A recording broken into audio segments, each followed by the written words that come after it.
This is NASA's Space Power Facility near Cleveland, Ohio, and it is the world's biggest vacuum chamber. It's used to test spacecraft in the conditions of outer space, and it does that by pumping out the 30 tons of air in this chamber until there are about 2 grams left.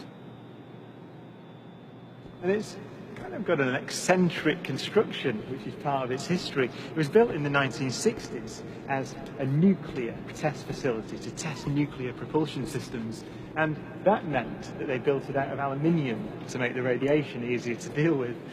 Aluminium is not the best thing, the strongest material to build a vacuum chamber out of.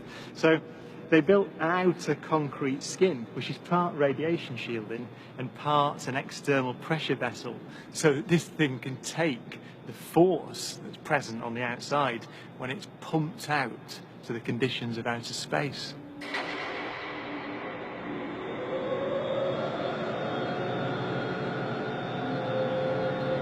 Galileo's experiment was simple.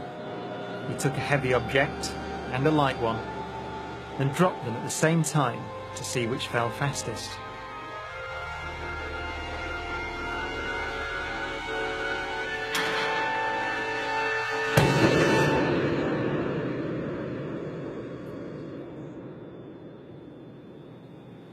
Now in this case, the feathers fell to the ground at a slower rate than the bowling ball because of air resistance.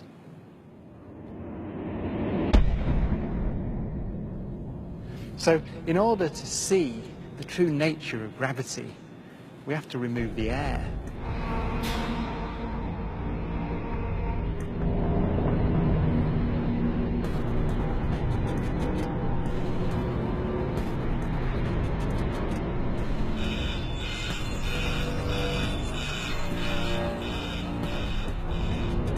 It takes 3 hours to pump out the 800,000 cubic feet of air from the chamber.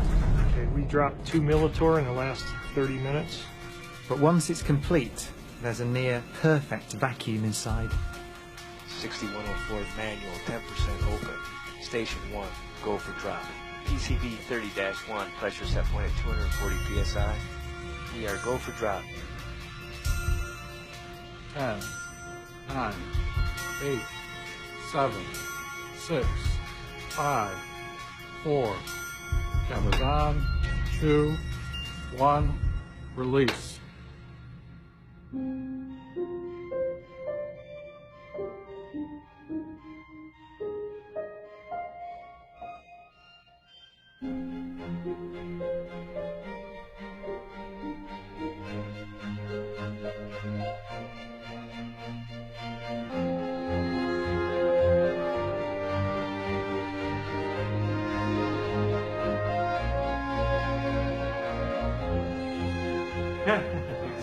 Exactly. They came down exactly the same. Wow. Look. Look how they hit right there.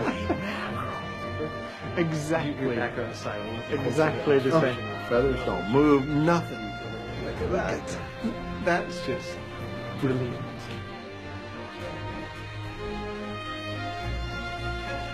Isaac Newton would say that the ball and the feather fall because there's a force pulling them down, gravity.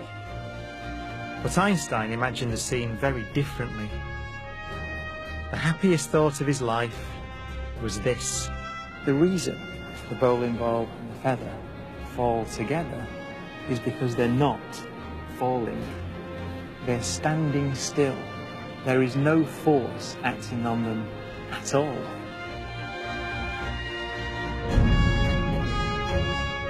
He reasoned that if you couldn't see the background, there'd be no way of knowing that the ball and the feathers were being accelerated towards the Earth. So he concluded they weren't.